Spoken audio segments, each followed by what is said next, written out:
Hi, നമ്മുടെ ചാനലിലേക്ക് എല്ലാവർക്കും സ്വാഗതം. ഞാനിന്ന് വന്നിരിക്കുന്നത് പഴമൊക്കെ ചേർത്തിട്ടുള്ള നല്ല സൂപ്പർ ടേസ്റ്റുള്ള ഒരു പലഹാരമായിട്ടാണ്. അപ്പോൾ വളരെ എളുപ്പത്തിലാണ് ഞാനിത് തയ്യാറാക്കിയിരിക്കുന്നത്. എല്ലാവർക്കും എപ്പോൾ വേണമെങ്കിലും കഴിക്കാൻ പറ്റുന്ന രീതിയിലുള്ള ഈ പലഹാരം എല്ലാവർക്കും ഉറപ്പായിട്ടും ഇഷ്ടപ്പെടുവാണെങ്കിൽ ഉറപ്പായിട്ടും സബ്സ്ക്രൈബ് ചെയ്യാനും ലൈക്ക് ചെയ്യാനും കമൻറ്റ് ചെയ്യാനും മറക്കരുത്. അപ്പോൾ നമുക്ക് ഈ അടിപൊളി പലഹാരം എങ്ങനെയാണ് തയ്യാറാക്കണമെന്ന് നോക്കാം. അപ്പോൾ നമുക്ക് തുടങ്ങാം.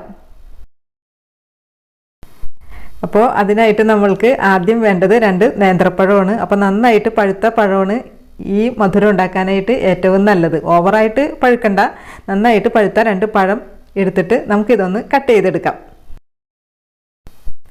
ഇപ്പം നമ്മൾ ആ 2 പഴവും ചെറുതായിട്ട് മുറിച്ച് ഇവിടെ എടുത്ത് വെച്ചിട്ടുണ്ട്. അപ്പോൾ നമ്മൾ ഓരോ പഴവും ഒന്ന് 4ആയിട്ടൊന്ന് മുറിച്ചതിന് ശേഷമാണ് നമ്മൾ ഇതേപോലെ കുഞ്ഞു കുഞ്ഞായിട്ട് കട്ട് ചെയ്തെടുത്തത്. ഇനി നമുക്കിത് നീക്കി വയ്ക്കാം.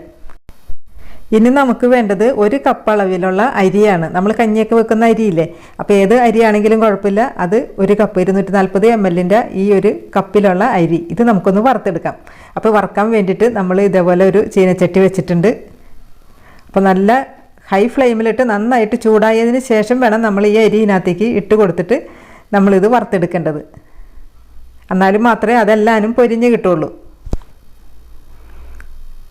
അപ്പം നന്നായിട്ട് അത് പൊരിഞ്ഞ് വന്നിട്ടുണ്ട്. അപ്പോൾ എല്ലാവരും ഇങ്ങനെ ഒരു പൊട്ടി പൊട്ടി വരും, അതാണ് അതിൻ്റെ കറക്റ്റ് പാകം. ഇപ്പോൾ ഈ അരിയുടെ പൊരിയണ സൗണ്ടൊക്കെ നിന്നിട്ടുണ്ട്. അപ്പോൾ ഇത്ര മതി. ഇനി നമുക്ക് ഫ്ലെയിം ഓഫ് ചെയ്തിട്ട് ഇത് ചൂട് നന്നായിട്ട് ആറിയതിന് ശേഷം നമുക്കൊരു മിക്സിയുടെ ബ്ലെൻഡറിൽ ഇട്ടിട്ട് നമുക്കിത് പൊടിച്ചെടുക്കാം. അപ്പോൾ നമ്മളിത് പൊടിച്ചെടുത്തിട്ടുണ്ട്. ഇത് നമുക്ക് നീക്കി വയ്ക്കാം. ഇനി നമുക്ക് ഈ മധുരം ഉണ്ടാക്കി തുടങ്ങാം. അപ്പോൾ അതിനായിട്ട് നമുക്ക് ഇതേപോലെ ഒരു പാൻ വെച്ച് കൊടുത്തിട്ട് ഒന്ന് മീഡിയം ഫ്ലെയിമിലിട്ട് ഒന്ന് ചൂടാക്കി വയ്ക്കാം. അതിനുശേഷം നമ്മൾക്ക് ഇതിലേക്ക് നാളികേരം ചിരകിയത് ചേർത്ത് കൊടുക്കാം. അപ്പോൾ 2 കപ്പ് അളവാണ് നമ്മൾ നാളികേരം ചേർത്ത് കൊടുക്കുന്നത്. അതായത് ഒരു മീഡിയം വലിപ്പത്തിലുള്ള നാളികേരത്തിൻ്റെ ഒരു പകുതിയോളം. നമുക്ക് ചെറുതായിട്ടൊന്ന് ചൂടാവണം, അത്ര മതി. ഇതിൻ്റെ കളറൊന്നും മാറിപ്പോവരുത്. അപ്പോൾ ചെറുതായിട്ട് ഇതിൽ നിന്ന് ഒരു ആവി വരണ പോലെ തോന്നും. ആ സമയത്ത് നമുക്ക് ഇതിലേക്ക് നമ്മൾ അരിഞ്ഞു വെച്ചേക്കണ പഴമില്ലേ, അത് ഇതിനകത്തേക്ക് നമുക്ക് ചേർത്ത് കൊടുക്കാം. അതിനുശേഷം നമുക്ക് ഈ നാളികേരവും ഈ പഴവും കൂടി ചേർത്തിട്ട് നന്നായിട്ടൊന്ന് മിക്സ് ചെയ്ത് കൊടുക്കാം. അതിനുശേഷം നമുക്കിപ്പോൾ നന്നായിട്ട് മിക്സ് ആയിട്ടുണ്ട്. ഇനി നമുക്കിതിലേക്ക് ചേർത്ത് ഒഴിച്ചു കൊടുക്കേണ്ടത് ശർക്കര പാനി. അപ്പോൾ ഈ ശർക്കരയുടെ അളവെന്ന് പറഞ്ഞാൽ 100 ഗ്രാം ശർക്കരയാണ് ഞാൻ എടുത്തിരിക്കുന്നത്. അപ്പോൾ ഈ 1 കപ്പ് 240 ml സെയിം കപ്പിൽ ആവുള്ള വെള്ളമൊക്കെ ചേർത്തിട്ട് നമ്മൾ ഉരുക്കി അരിച്ച് എടുത്ത് വെച്ചിരുന്നതാണ്. അപ്പോൾ മധുരമൊക്കെ ഓരോരുത്തരുടെ ഇഷ്ടം അനുസരിച്ച് ചേർത്ത് കൊടുക്കുക. എന്തായാലും 1 കപ്പ് അളവിലുള്ള വെള്ളം ചേർത്തിട്ട് ഉരുക്കിയെടുക്കുക. അപ്പോൾ അതും കൂടി ചേർത്തിട്ട് നന്നായിട്ടത് മിക്സ് ചെയ്തെടുക്കുക. അപ്പോൾ നന്നായിട്ട് തന്നെ മിക്സ് ചെയ്ത് കൊടുക്കണം. അപ്പോൾ ആ ശർക്കരയുടെ ആ വെള്ളമൊക്കെ ഒന്ന് വറ്റി കിട്ടാൻ വേണം. ആ പഴം ഒന്ന് നമുക്കൊന്ന് വേവിച്ചെടുക്കേണ്ടതുണ്ട്.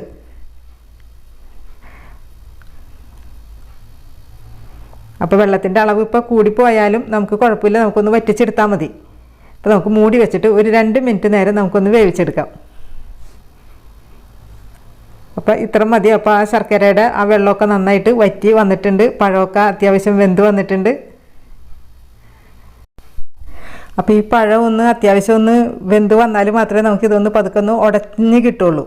ഇനി നമ്മൾക്ക് ഇതിലേക്ക് ചേർത്ത് കൊടുക്കേണ്ടത് ഒരല്പം മാത്രം ഉപ്പ്. അപ്പോൾ ആ മധുരത്തിനെ ഒന്ന് ബാലൻസ് ചെയ്യാൻ വേണ്ടിയിട്ടാണ്. പിന്നെ നമ്മൾ ഇതിനകത്തേക്ക് ചേർത്ത് കൊടുക്കുന്നത് ഒരു 10-15 ഏലക്കായുടെ സീഡ് ഒന്ന് ചതച്ചിട്ട് ഒന്ന് ചേർത്ത് കൊടുക്കുക. അതിനുശേഷം വീണ്ടും നന്നായിട്ടൊന്ന് മിക്സ് ചെയ്ത് കൊടുക്കുക.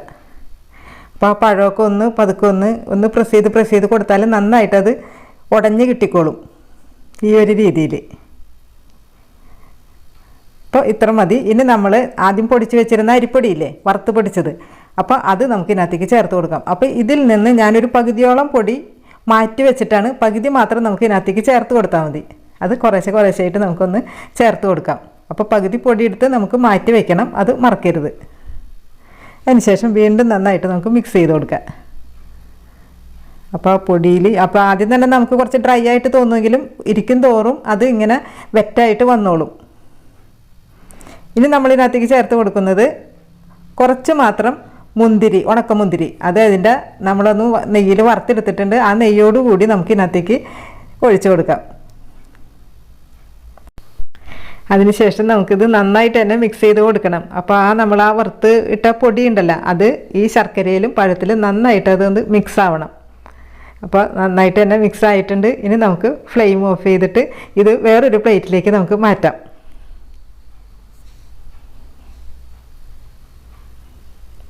അപ്പോൾ നമ്മൾ വേറൊരു പ്ലേറ്റിലേക്ക് മാറ്റിയിട്ടുണ്ട്. അപ്പോൾ അത്യാവശ്യം ചൂടൊക്കെ ഒന്ന് ആറിയിട്ടുണ്ട്, നേരിയ ചൂടുണ്ട്. ഇനി നമുക്ക് ഇത് നീക്കി വെച്ചിട്ട് നമ്മൾ നേരത്തെ എടുത്തു വെച്ചിരുന്ന അരിപ്പൊടിയില്ലേ, പകുതിയോളം എടുത്തു വെച്ചിരുന്ന അരിപ്പൊടി, ആ അരിപ്പൊടിയിലേക്ക് നമുക്കിത് ഓരോ ഉരുളകളാക്കി നമുക്ക് ഇതിനകത്തേക്ക് ഇട്ട് കൊടുക്കാം. ഇപ്പം നമ്മളിപ്പോൾ ഇതിലേക്ക് ഉണക്കമുന്തിരി വറുത്ത് ചേർത്തത് നെയ്യിലാണല്ലോ, ആ നെയ്യോട് കൂടിയിട്ടാണല്ലോ നമ്മൾ ഇതിനകത്തേക്ക് ചേർത്ത് കൊടുത്തത്. അപ്പോൾ അതുകൊണ്ട് നമുക്ക് ഇതേപോലെ ഉരുള പിടിക്കുമ്പോൾ നമുക്ക് വളരെ എളുപ്പമായിരിക്കും ഉരുള പിടിക്കാനും ഇതിനകത്തേക്ക് ഈ അരിപ്പൊടി കവർ ചെയ്ത് വെക്കാനും വളരെ എളുപ്പത്തിൽ അത് പിടിച്ചിരുന്നോളും. ഇപ്പം നമ്മളിതിലേക്ക് ചേർത്തിരിക്കുന്ന നെയ്യ് എന്ന് പറഞ്ഞാൽ ആ ഉണക്കമുന്തിരി വറുത്ത നെയ്യ് മാത്രമാണ് ചേർത്തത്. അപ്പം നിങ്ങൾക്ക് നെയ്യിൻ്റെ ടേസ്റ്റ് കൂടുതൽ ഇഷ്ടമുണ്ടെന്നുണ്ടെങ്കിൽ 1 ടീസ്പൂൺ നെയ്യും കൂടി ചേർത്തിട്ട് നമ്മൾക്ക് ഇത് ഒന്ന് മിക്സ് ചെയ്തെടുത്താൽ കുറച്ചും കൂടി ടേസ്റ്റ് നമുക്ക് കിട്ടും. പിന്നെ അതുപോലെ തന്നെ നമ്മളുടെ ഈ അരിപ്പൊടിക്ക് പകരമായിട്ട് ഇത് കവർ ചെയ്യുന്ന ഈ അരിപ്പൊടിക്ക് പകരമായിട്ട് ബ്രെഡ് ക്രംസ് നിങ്ങളുടെ കയ്യിലുണ്ടെങ്കിൽ അതായാലും മതി ഇങ്ങനെ കവർ ചെയ്തെടുക്കാനായിട്ട്. അപ്പോൾ എൻ്റെ കൈവശം അതില്ലാത്തത് കൊണ്ടാണ് ഞാനിങ്ങനെ അരിപ്പൊടി തന്നെ ഇത് ചെയ്തത്. അപ്പോൾ ഇത്രയുള്ള പരിപാടി. സൂപ്പർ ടേസ്റ്റാണ് ഇത്, വളരെ എളുപ്പമാണല്ലേ തയ്യാറാക്കാനായിട്ട്. ഇത് കണ്ടിട്ട് തന്നെ ഇപ്പം തന്നെ നമുക്ക് കഴിക്കാനാണ് തോന്നുന്നത്. എത്ര എളുപ്പത്തിൽ നമ്മളത് ചെയ്തെടുത്ത്. അപ്പോൾ നല്ല സൂപ്പറായിട്ട് തന്നെ നമുക്ക് എല്ലാവരും നമ്മളിവിടെ റെഡിയാക്കി എടുത്തിട്ടുണ്ട്. ഇത് കാണുമ്പോൾ തന്നെ നമുക്കറിയാം ഇതിൻ്റെ ടേസ്റ്റ് എത്രത്തോളം ഉണ്ടായിരിക്കും എന്നുള്ളത്. അപ്പോൾ മധുരമൊക്കെ ഓരോരുത്തരുടെ ഇഷ്ടം അനുസരിച്ച് ചേർത്ത് കൊടുക്കണം. അപ്പോൾ ഈ 100 ഗ്രാം ശർക്കര ഈ 2 പഴത്തിന് അത്യാവശ്യം മധുരം നമുക്ക് കിട്ടും. അപ്പോൾ ഓവറായിട്ട് കൂടുതൽ മധുരമൊക്കെ വേണമെന്നുണ്ടെങ്കിൽ ഒരു 150 ഗ്രാമോ അത്ര മതി, അത്രയൊക്കെ വേണ്ടി വരും. അപ്പോൾ മധുരമൊക്കെ ഓരോരുത്തരുടെ ഇഷ്ടം അനുസരിച്ച് ചെയ്ത് കൊടുക്കുക. കണ്ട ഇതിൻ്റെ ഉൾഭാഗം കണ്ട, ഒരു രക്ഷയില്ല കേട്ടോ, അത്ര സൂപ്പർ ടേസ്റ്റാണ്. ഇത് കാണുമ്പോൾ തന്നെ നമുക്കറിയാം ഇത് എത്ര കഴിച്ചാലും നമുക്ക് മതിയാവില്ല, എപ്പോൾ വേണമെങ്കിലും നമുക്ക് കഴിക്കാൻ പറ്റും. അപ്പോൾ കുഞ്ഞുങ്ങൾക്കാണെങ്കിലും മുതിർന്നവർക്കാണെങ്കിലും എത്ര വേണമെങ്കിലും നമുക്ക് ഹെൽത്തി ആയിട്ടുള്ള ഒരു പലഹാരമാണ്. അപ്പോൾ എല്ലാവർക്കും ഈ വീഡിയോ ഇഷ്ടപ്പെട്ടെന്ന് കരുതുന്നു. ഇഷ്ടപ്പെടുകയാണെങ്കിൽ ഉറപ്പായിട്ടും സബ്സ്ക്രൈബ് ചെയ്യാനും ലൈക്ക് ചെയ്യാനും കമൻറ്റ് ചെയ്യാനും മറക്കരുത്. അപ്പോൾ നമുക്ക് നല്ലൊരു വീഡിയോ ആയിട്ട് വീണ്ടും വരാം. അതുവരേക്കും എല്ലാവരും ഹാപ്പി ആയിട്ടിരിക്കുക, സേഫായിട്ടിരിക്കുക. ടാറ്റാ.